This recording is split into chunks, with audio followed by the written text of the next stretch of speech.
అయితే బాగుపరచగలరు, ఎవరైతే ఈ రాష్ట్రం స్వర్ణాంధ్రప్రదేశ్ గా మార్చగలరు అని తెలుసుకుని ప్రజలంతా ఎన్డీఏ కూటమికి సంపూర్ణమైన మెజార్టీతో అధికారాన్ని ఇచ్చారు. మరి ఆ అధికారాన్ని ప్రజల కోసం అహర్నిశలు కష్టపడుతున్న చంద్రబాబు నాయుడు గారు మాకు దశా దిశ నిర్దేశించింది కూడా మీరెక్కడ కక్ష సాధింపు చర్యలకు వెళ్ళొద్దండి, అభివృద్ధి ధ్యేయంగా వెళ్ళండి, ప్రజలకు ఏమవసరమో ప్రజల దగ్గరికి వెళ్ళండి, ప్రజల సమస్య తెలుసుకుని పరిష్కారం వైపు వెళ్ళండి అని చెప్తూ ఉంటే ఈ జగన్మోహన్ రెడ్డి గారు మరి 36 హత్యలు జరిగాయి అని చెప్పారు. మరి 36 హత్యలు మేము ఓపెన్ ఛాలెంజ్ కూడా సిద్ధమని హోమ్ మినిస్టర్ గారు చెప్పారు.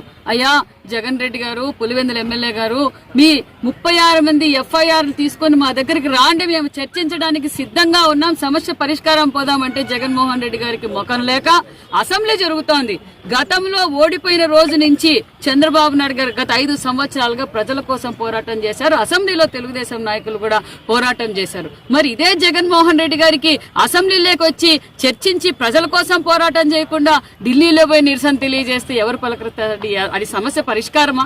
మరి జగన్మోహన్ రెడ్డికి ముఖం చాటేసే దానికోసం అసెంబ్లీలోకి రాలేక, ఎందుకంటే ఆయన చంద్రబాబు నాయుడు గారు ముఖ్యమంత్రి గారు కూడా వైట్ పేపర్లు 7 రిలీజ్ చేశారు. ఎక్కడ చూసిన అవినీతి తోడుతా ఉంటే బయటకు వస్తా ఉంది అవినీతి. ఎన్ని లక్షల కోట్లు ఈ రోజు అప్పు కనిపిస్తుందో మన అందరికీ తెలుస్తూనే ఉంది. మరి నేను 2,76,000 కోట్లు బటన్ నొక్కానన్న జగన్మోహన్ రెడ్డి మరి 9,76,000 కోట్లు అప్పు తేలుతోంది. మరి ఆ డబ్బులు ఎక్కడ పోయినాయో మరి జగన్మోహన్ రెడ్డి గారికి 150 మంది ఎమ్మెల్యేలకి ఎంపీలకే తెలుస్తుంది. ప్రజల్లోకి రాలేక, అసెంబ్లీలోకి రాలేక జగన్మోహన్ రెడ్డి గారు చాటేస్తున్నారన్న విషయం మీకు తెలియజేస్తుంది. తెలుసు.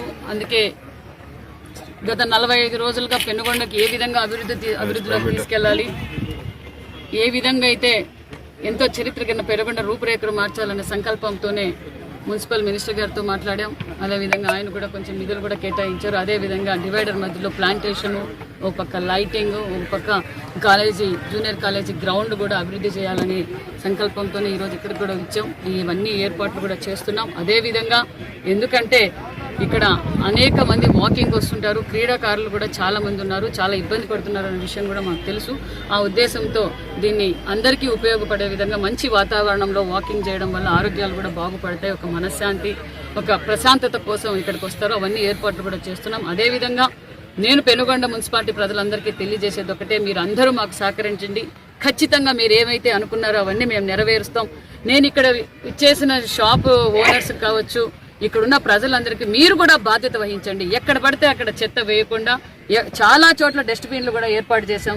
కాబట్టి అందరూ సహకరిస్తే మన మున్సిపాలిటీని మనం అన్ని విధాలుగా కాపాడుకుందాం. ఒక పక్క ఆరోగ్యం, ఒక పక్క పరిశుభ్రత, 2 విధాలుగా మనం కాపాడుకోవాల్సిన బాధ్యత మన అందరికీ ఉందని కూడా మీకు అందరికీ తెలియజేస్తున్నాం. ఒక మున్సిపాలిటీకి మాకు అందరూ మీరు సహకరించి మన పెనుగొండ మున్సిపాలిటీని అభివృద్ధి బాటలో తీసుకెళ్దామని కోరుకుంటున్నాను.